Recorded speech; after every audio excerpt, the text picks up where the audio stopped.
Hello, my name is Beck, and you Rabbi from another planet. Please like, share, subscribe, and ring that little bell so you're notified when new videos drop. And do you like a bit of Star Trek, dude? Do you like a bit of Star Trek? Because I've been watching Star Trek Discovery, got a review of the latest episode. God, I don't know what it's called. Who cares? I think it was Sanctuary. Sanctuary is what it's called.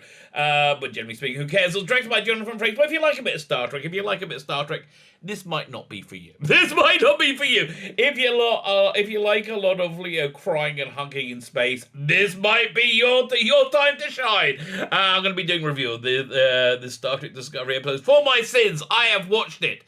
So you do not have to. I've watched it so you don't have to. And it's freaking awful. I freaking hate it. We're going to get to the review. But before we get into the review, can I ask you guys, can you hit the like button? That'll be great. Can you hit that share button? Everybody should know. Everybody should know how bad this is without having to watch it. I'll the like button, hit the like button, hit the share button. But mostly hit that subscribe button. YouTube, I've had a very good week for subscribers. I was on Nerderotic a week ago. That was fantastic.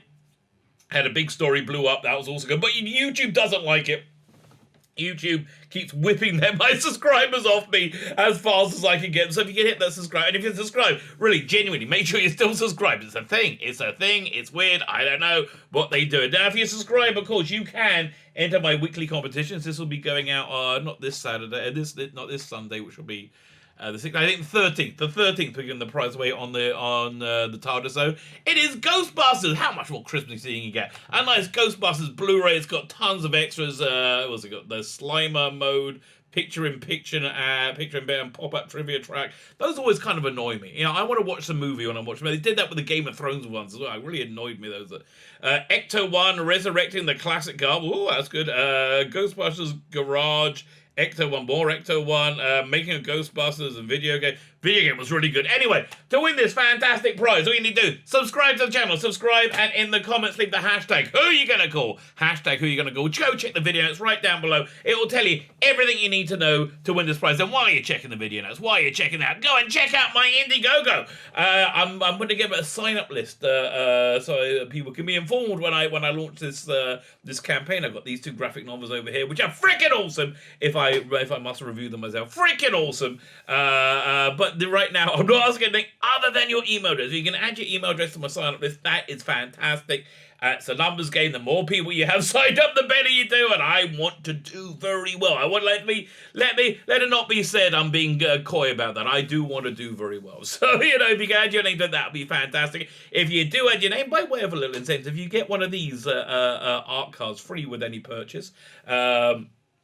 Yeah, 4 to choose from now. But if you do get a package, which gives you both graphic novels, you get all 4 art cards anyway. So then, I don't want you to feel gypped for going to try and put your email address, and we're going to do a chaser card. I think it's probably going to be Gianna Troy. All these are a little bit, a little bit sexy fantasy genre related, basically coming from what turned me on when I was 13. My masturbatory fantasies when I was 13. So, Gianna Troy, I was more 15. But yeah, it works there. We're thinking, I'm trying to decide, am I going to go for a bridge pose, some kind of bridge pose, or are we going to do a bit of Riser Nights? Is Gianna Troy, I think of Gianna Troy wearing a sarong in, you have her in a, this beautiful, forest. She's got sea of leaves around her. She's turning around. She's only wearing a thong because she's in Riser. Hands over her, her breasts in a modest fashion, looking round like, all of a sudden, like Commander Riker. So nice to see you. And I want at her feet to put one of those little carvings that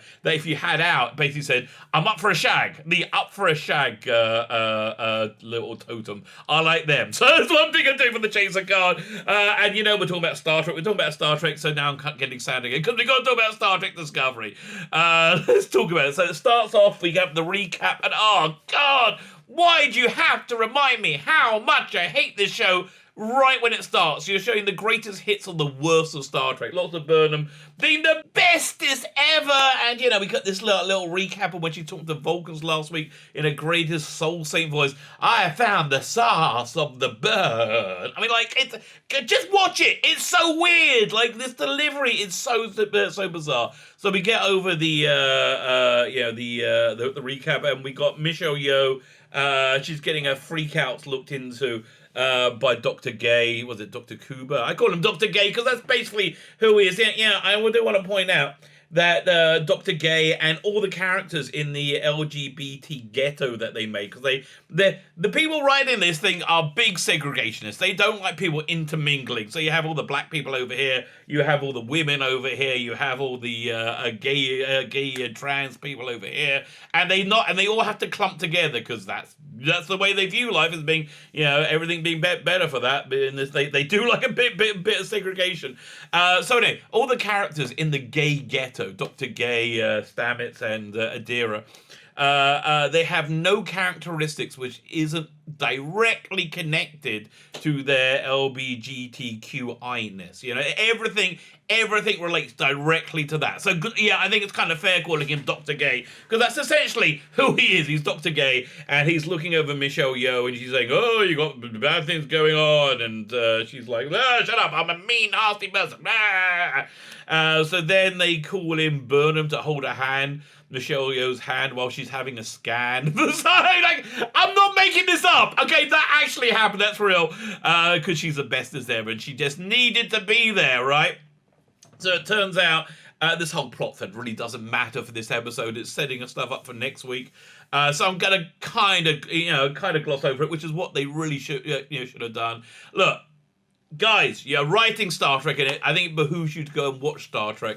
And I think the old Star Trek, you think, because it was done in the 80s or the 60s or the 90s, it just has storytelling tropes that are outmoded, and they're not outmoded. Star Trek, generally speaking, most episodes have a beginning, middle, and end. And they're self-contained, beginning, middle, end.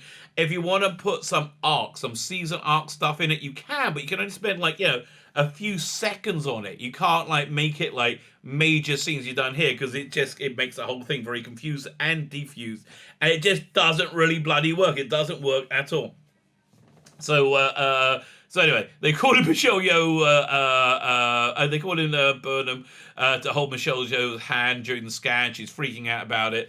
And another little note is I really don't like the 32nd century medical equipment, which looked like a giant white banana gun. It just really, that's okay, fine, whatever.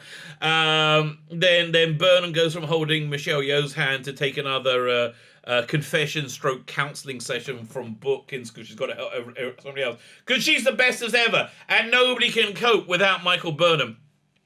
So we have Book. He's all freaked out about his brother. His brother contacted him first time in 20 years. Osiris, who we heard name checked a couple of weeks ago, and the Emerald Chain. Emerald Chain, good name for an Orion Syndicate. The Emerald Chain are coming to his home planet, and he must help them. They're in trouble. They're in lots of trouble. So the setup is there are these sea locust things that came out the sea and ate their entire harvest. So the chain showed up, and it's not clear if they were a warp civilization or not. I don't know. Again, like most of Star Trek Discovery, they're very light on the actual details of how these things are supposed to work. So yeah, the chain showed up and offered this repellent, this solution that would save them from all starving to death in exchange for their transwebs, whatever that is. Is it a transweb conduit? I don't know. We fill out a little bit of post-burn tech, speed tech in this scene.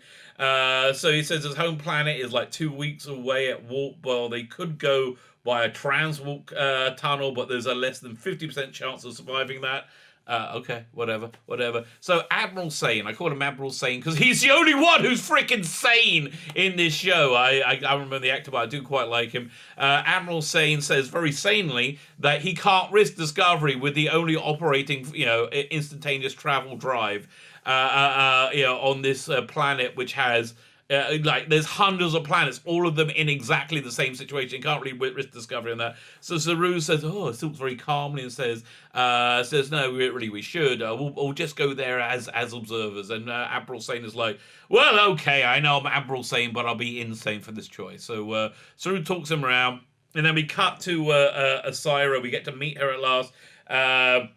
And she's chewing out the Orion frat boy from a couple of weeks ago, who had lost his whole prison because Book had made bombs somehow, and Burnham showed up with Michelle Yeoh being stunning and brave in Book Spaceship showing pew pew pew pew pew, and it was just crap.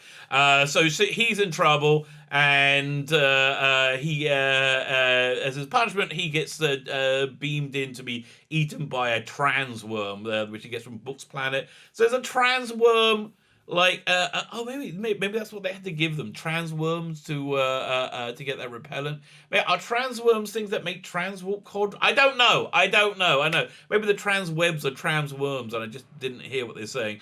Who knows? But anyway, they look like very, very, very big penises, which I think is pretty much in keeping with the utter hatred of masculinity that goes with every pore. Starting to this utter hatred of masculinity, these monsters do look like very, very big, rather uncircumcised penises. One of them eats the Orion frat boy. Very gratuitous, unnecessarily gratuitous. His arms flies off. It's like, really? I don't really understand why. And so we get more titles. I don't like the titles. We see the stupid robots. Oh, the stupid robots are all floating around Starfleet base. I hate those freaking robots. Like, really? They are just a terrible idea. Oh, yeah, sorry. I was going back to, when the writers looked at old episodes of Star Trek, they go, well, yeah, having a beginning, middle, and end, is just an outmoded thing. Now we do things seriously. No, have a beginning, middle, and end, and then if you want to have a arc stuff,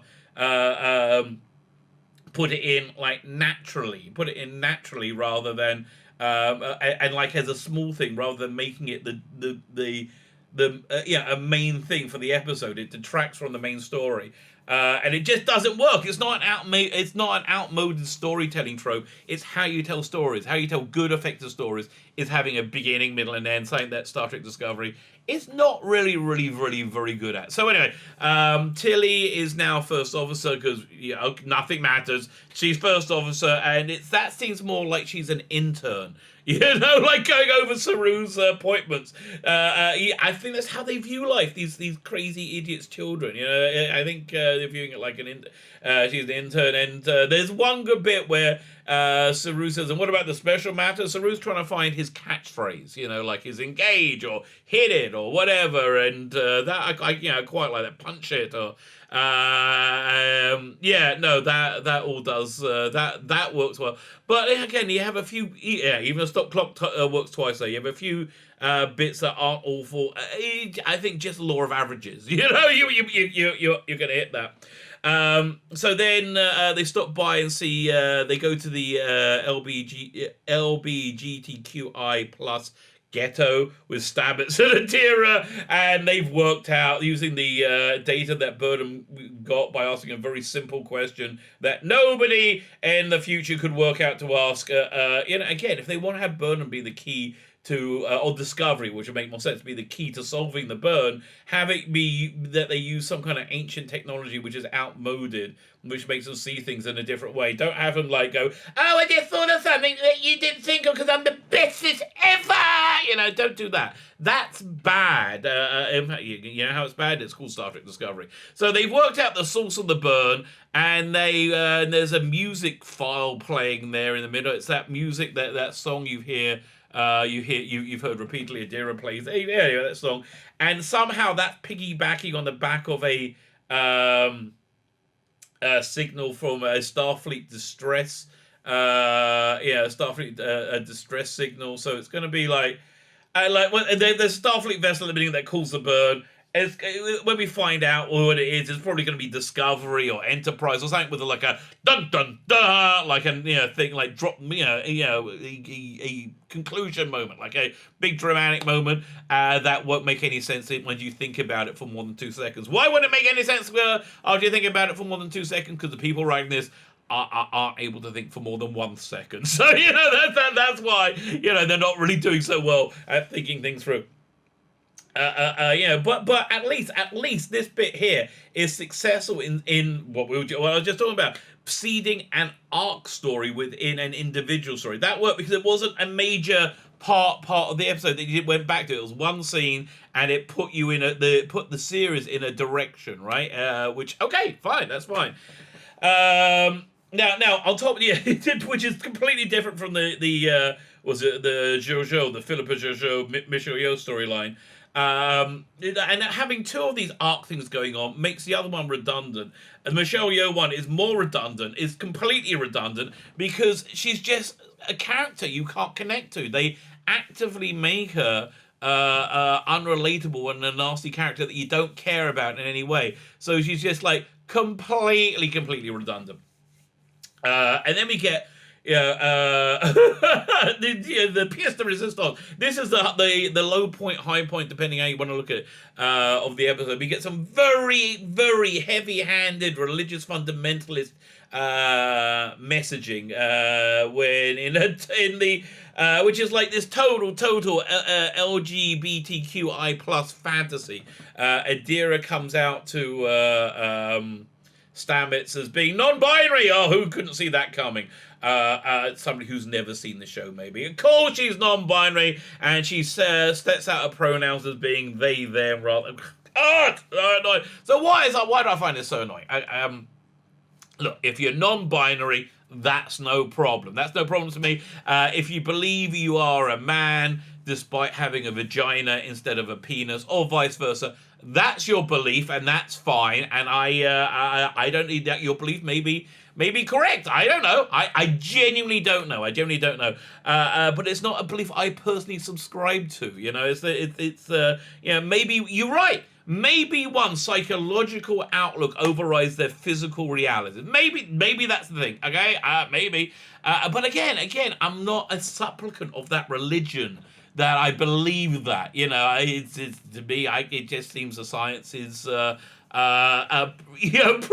clear that the vast majority of humans, and I'm talking about 99.5%, more than 99.5%, significantly more than 99.5% of human beings for the entirety of human history are binary, and it's just the way it is. We are binary, and they are either men or women. This is just reality, and for most people, gender isn't fluid. And I'm not to say that gender isn't fluid for what's evidently a very small group. I'm not saying that at all. I'm saying I just don't know. Gender could be genuinely fluid, or believing yourself to be a man when you don't have a penis may be an expression of mental illness. I don't know. And it's not hate speech to say I don't know, because I don't know.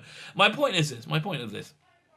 That I believe this current fundamentalist adherence to this insane religion of non-binaryism, right? Where we're not adhering to it is a sacrilege. What I just said now was an unmentionable sacrilege. It was terrible that I said I don't know if having a penis makes you a man or not.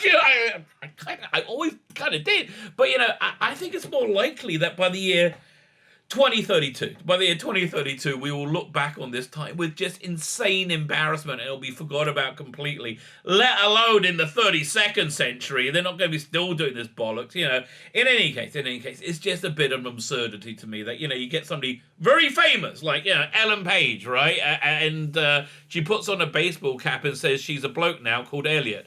And if we don't agree with that this person who we've always known to be a woman and still has every physical characteristic of being a woman in every scientific way, she's a woman. Notably, she has a vagina and female DNA. This is really important stuff. That if we don't agree that she's unquestionably a man because she put on a baseball hat, that's basically I said. I put on a baseball hat. My name's Elliot now. If we don't agree with that, we're the crazy ones. And not them. Could be you're the nutballs, not us. But either way, why don't we just agree to coexist with our differing beliefs and maybe not make plot points contingent on sharing the same, I would say, somewhat bonkers view of self. I maybe that. I mean, look, it's kind of like I feel it the same way as people who believe the Earth is flat. It's not a belief I share. I don't think it matches the science. But I don't deride them for having those beliefs, and I can certainly coexist with them. But I don't feel a need to adopt those beliefs to make... I don't know. Like, why would I adopt those beliefs? There doesn't seem any compelling reason to do so. Anyway, I'm just finding this this whole thing, along with this, there's a very weird fantasy fulfillment thing where you had like Stamets have this and Adira having this like father non-binary daughter. I was like struggling to think of the words because you can't say daughter. You know, my father non-binary daughter relationship is just gross and completely fantastical wish fulfillment. And it's really, I have to tell you, one of the reasons I'm finding it hard to process because I've done a lot of work in my life looking at propaganda, and I see virtually no difference between this and the German propaganda movies of the 1930s. I'm talking before the Second World War, where things are put into a narrative form and things are used as platforms. So yeah, what I'm actually talking about is more the drive they had to euthanize people with mental illness, with handicaps, physical and mental handicaps. And they presented it in a narrative form much like this. So it just seems indistinguishable, and it really is. If you look at it, it's really indistinguishable, and I just find it absolutely reprehensible. So it's pretty hard for me to get over that little part of it. So anyway, we get to Book's planet, and it is not making any sense to me. They said you had like these sea locusts come in and eat the crop, and then Osiris came up and had a repellent to get rid of them. But they beam down. There's a bunch of them there. They all float. They all look really cool and pretty. But they shouldn't be there. I thought they were the solution pushed them out. So maybe I missed something because I really don't care about this show and I absolutely hate it. So yeah, maybe I missed that. We get a couple of scenes of Michelle Yeoh doing her medical scans. But again, we're dealing with that next week. And who cares? Who cares about this character? Who cares about the storyline? There's no reason for me to care about it. So we meet Book's brother, who's Hispanic, and it also doesn't have an English accent. How are they brothers? I mean, how did that happen? But whatever. Nothing matters. Things don't have to make sense. So it transpires that these sea locusts, they explain a little bit later, are inland because Osiris only gives them enough repellent to keep them at bay, but not get rid of them completely. And she can starve the planet basically, at will, and she. And because of that, she's in charge. She can bring worldwide starvation, so therefore she's in charge. So when Book's brother says he called him because I think Osiris wants the Andorian who had his antenna cut off, who's still on Discovery for some reason. He just woke up from his nap. Okay, well, whatever. And who turns out to be a wanted criminal, in this in a seemingly sovereign state, a wanted criminal sovereign state. It seems like they should probably hand him over because it's the diplomatically, there's no way they can refuse, and she will starve an entire planet to get him. So those seem to be compelling arguments to me. But Book says, no, I'm going to stand on my principles. My principle outweighs intergalactic law and the lives of everybody on the planet, because my principles are my principles, and that's far more important. So I don't know why Osiris wants the Andorian guy. What do I think of Osiris? What do I think when we finally meet her? Not that intimidating. She's almost good. Very much made not for the male gaze. Like normally Andorians were very, very attractive, and this is very, very noticeable that they're not portraying her to be sexualized in any way at all. Which okay, that makes for entertaining viewing, I guess, if you're crazy and weird. So anyway, the Andorian, Osiris is going to starve the planet if he doesn't get him, and starts bombing the planet. Starts full-on torpedoing the planet, so we get all the big explosions. Oh, look, this is sci-fi, yeah, big explosions. So Tilly has a great idea to use Book's ship to go and attack the to attack the not Andorians, the Orions, Osiris and the Orions, because that gives them plausible deniability. So yeah, okay, fine. But what it really is a resolution to what's the name? The weirdo red-headed chick who flies a ship with a big robot eye, who's got PTSD. So it's kind of, it's wrapping up that non-storyline that's been brewing. So how it all plays out, she takes the Andorian to tell her where to shoot, because PPN almost gets destroyed, but she's doubles down and overcomes her self-doubt, and she becomes the bestest ever, fitting in with the rest of the Discovery crew, being the bestest ever, and I just want to vomit in my own mouth. I really do. I just hate this Femtrek nonsense. I can't stand it. Yeah, and of course, if this bullcrap, any of this Femtrek bullcrap had any legs, they wouldn't need to hide it behind the Star Trek name. They'll be able to start saying it and it will go. But no, it has no leg. Nobody's freaking interested in it. They're watching it because for Star Trek. They're not watching it to Detmer, or whatever her name is, be stunning and brave. They're watching it for Star Trek, and you're doing Detmer being stunning and brave and overcoming and all this feminist crap. Because you can figure people will watch it because it's Star Trek, and you can influence them that way. You can be an influencer instead of an entertainer. Here's the truth. You can only influence somebody if you can entertain them. And let me tell you, you're not entertaining many people. So we have this excruciating ending. And every time I see the blonde woman who used to be Robot Girl, but she didn't like wearing the makeup, I'd just go like, oh, what? Where'd she come from? Who is she? And like, why did we not see her and Robot Chick at the same time? And like, it just seems stupid to me. Also, I don't like those big like bug-headed aliens they have. They have one on Discovery now, and one like, okay, fine, whatever, who cares? So yeah, in this excruciating ending, oh my god, it's so excruciating. Osiris goes, we're gonna go, but you made an enemy today. Blah, Federation, bad. We do have quite an interesting thing that the Federation are not very trusted by people not in the Federation. Okay, that's not bad.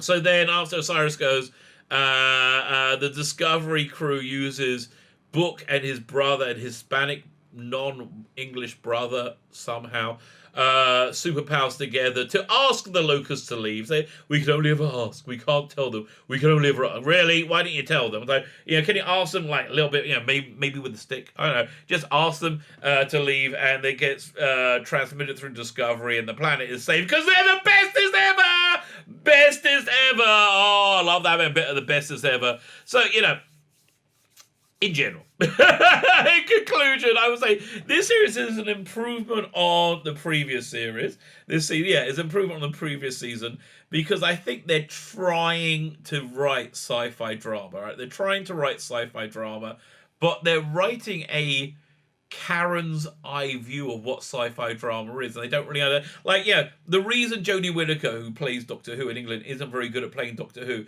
is she has no understanding of why anybody would want to watch Doctor Who, or no liking for it, because she's a Karen, right? She's your average mum. She's a Karen. She's not into this stuff at all. She's into This Is Us. This is what Station 19, Crazy, whatever my wife and kids watch. That's what she's into. This she doesn't really understand at all. She doesn't understand why anybody would watch something with spaceships in. It's just not real. There's that. So that's the mindset the people who's trying to write. But they're trying to write sci-fi drama, but because they don't understand it, they can't write sci-fi drama. They're just not very good at it.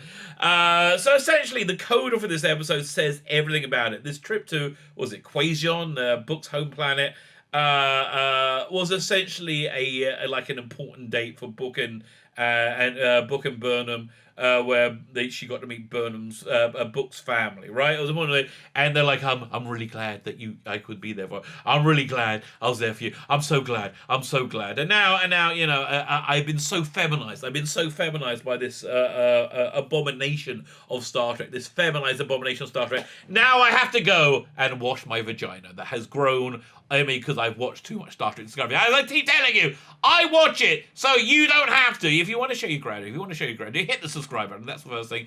Go check out my Indiegogo. Go check it out. Add your name to the email list. That will be fan-dabby-double-dozy. Thank you very much, and have yourselves a fantastic day.